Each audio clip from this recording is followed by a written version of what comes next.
Haleluya saudaraku, salam kemenangan iman. Apa kabarnya saudara? Sama-sama kita katakan, luar biasa Tuhan Yesus baik. Nah, dalam video saya sebelumnya, saya sudah menjelaskan kepada saudara bahwa wabah ataupun penyakit seperti yang sekarang ini muncul, yaitu corona itu sudah dikatakan atau dinubuatkan sebelumnya dalam firman Tuhan. Dan kenapa saya katakan itu harus terjadi? Karena itu adalah tanda-tanda kedatangan Tuhan yang semakin mendekat. Dan bukan berarti corona itu berasal dari Tuhan, tapi itu sudah dijelaskan sebelumnya oleh firman Tuhan. Karena Tuhan sudah mengetahui kejadian di masa yang akan datang. Dan itu diperingatkan kepada kita agar kita dapat berjaga-jaga. Nah, sebelum kita sampai ke video saya selanjutnya mengenai vaksin corona yang dimaksudkan dalam firman Tuhan, terlebih dahulu dalam video kali ini saya akan menjawab pertanyaan-pertanyaan yang sering dipertanyakan oleh anak-anak Tuhan seputar corona. Seperti, siapakah yang menciptakan corona? Atau dari manakah asalnya corona itu? Apakah dari iblis, dari Tuhan, ataukah manusia? Nah, semuanya itu akan saya jelaskan. Oleh karena itu, tonton terus video ini supaya kita dapat mengetahui kebenaran firman Tuhan. Dan kalau saudara diberkati lewat video ini, saudara boleh share ataupun membagikan video ini kepada teman-teman saudara untuk memberkati mereka. Dan saudara boleh sharing firman Tuhan di kolom komentar yang ada di bawah. Dan untuk mendapatkan notifikasi video saya selanjutnya, saudara boleh klik subscribe dan ikon lonceng yang ada di bawah. Nah, perlu kita ketahui bahwa semua yang baik berasal dari Allah. Seperti yang dikatakan di dalam Yakobus 1 ayat 17 mengatakan, setiap pemberian yang baik dan setiap anugerah yang sempurna datangnya dari atas, diturunkan dari Bapa segala terang. Padanya tidak ada perubahan atau bayangan karena pertukaran. Nah, kemudian semua yang buruk berasal dari iblis. Seperti yang dikatakan di dalam Yohanes 10 ayat 10 mengatakan, pencuri datang hanya untuk mencuri dan membunuh dan membinasakan. Aku datang supaya mereka mempunyai hidup dan mempunyainya dalam segala kelimpahan. Jadi dari firman Tuhan tersebut dapatlah kita ketahui bahwa semua yang baik berasal dari Allah. Semua yang buruk berasal dari iblis. Nah, wabah ataupun penyakit seperti yang kita sebut sebagai corona itu adalah hal yang buruk. Karena dapat membunuh ataupun membinasakan orang yang terkena virus tersebut. Jadi dapatlah kita ambil kesimpulan bahwa semua yang buruk berasal dari iblis. Semua yang buruk termasuk virus corona berasal dari iblis. Nah, terjawab sudah. Nah, iblis bisa memakai siapa saja termasuk manusia yang tidak hidup di dalam Tuhan. Dan iblis bisa memakai manusia untuk menciptakan virus tersebut dalam mewujudkan tugasnya untuk menghancurkan bumi ini dan menjauhkan kita dengan Tuhan.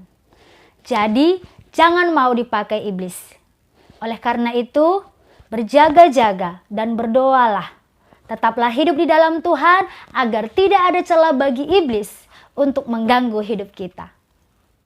Jadi, dapatlah kita ambil kesimpulan bahwa virus corona adalah pekerjaan iblis atau tipu daya iblis untuk melemahkan iman kita, membuat ketakutan dan kekhawatiran kepada manusia sehingga manusia kehilangan damai sejahtera.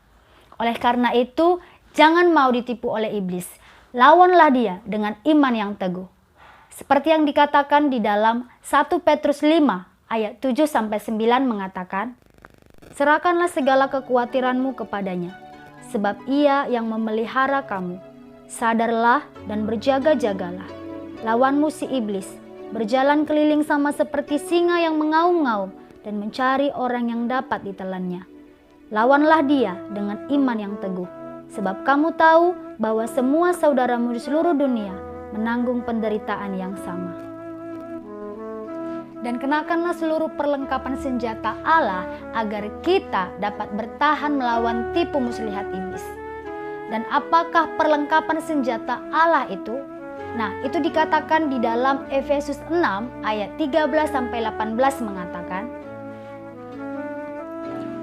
sebab itu, ambillah seluruh perlengkapan senjata Allah, supaya kamu dapat mengadakan perlawanan pada hari yang jahat itu, dan tetap berdiri sesudah kamu menyelesaikan segala sesuatu. Jadi, berdirilah tegap, berikat pinggangkan kebenaran, dan berbaju zirahkan keadilan.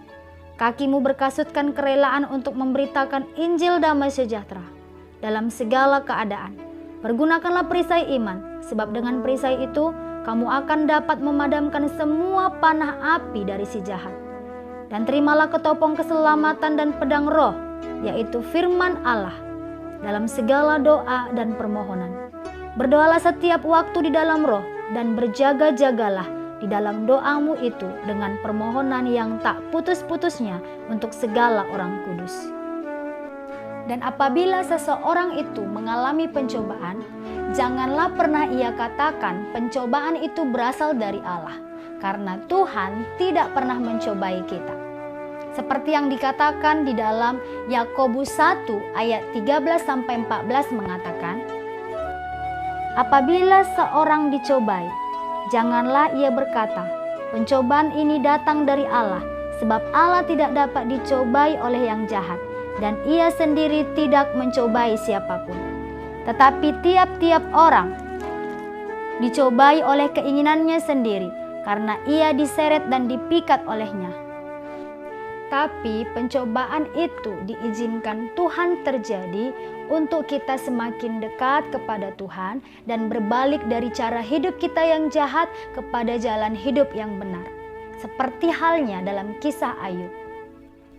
Ayub adalah seorang yang benar di mata Tuhan, tetapi iblis ingin mencobai Ayub. Apakah Ayub akan tetap setia dan hidup dalam Tuhan, ataukah malah berbalik dari jalan Tuhan? Seperti yang tertulis di dalam Ayub 1 ayat 6-12 mengatakan, pada suatu hari datanglah anak-anak Allah menghadap Tuhan, dan di antara mereka datanglah juga iblis. Maka bertanyalah Tuhan kepada iblis, dari mana engkau? Lalu jawab iblis kepada Tuhan, dari perjalanan mengelilingi dan menjelajah bumi. Lalu bertanyalah Tuhan kepada iblis, apakah engkau memperhatikan hambaku Ayub? Sebab tiada seorang pun di bumi seperti dia, yang demikian saleh dan jujur, yang takut akan Allah dan menjauhi kejahatan. Lalu jawab iblis kepada Tuhan, apakah dengan tidak mendapat apa-apa Ayub takut akan Allah? Bukankah engkau yang membuat pagar sekeliling dia dan rumahnya serta segala yang dimilikinya? Apa yang dikerjakannya telah kau berkati, dan apa yang dimilikinya makin bertambah di negeri itu. Tetapi ulurkanlah tanganmu dan jamalah segala yang dipunyainya. Ia pasti mengutuki engkau di hadapanmu. Maka firman Tuhan kepada iblis, nah, segala yang dipunyainya ada dalam kuasamu. Hanya janganlah engkau mengulurkan tanganmu terhadap dirinya. Kemudian pergilah iblis dari hadapan Tuhan.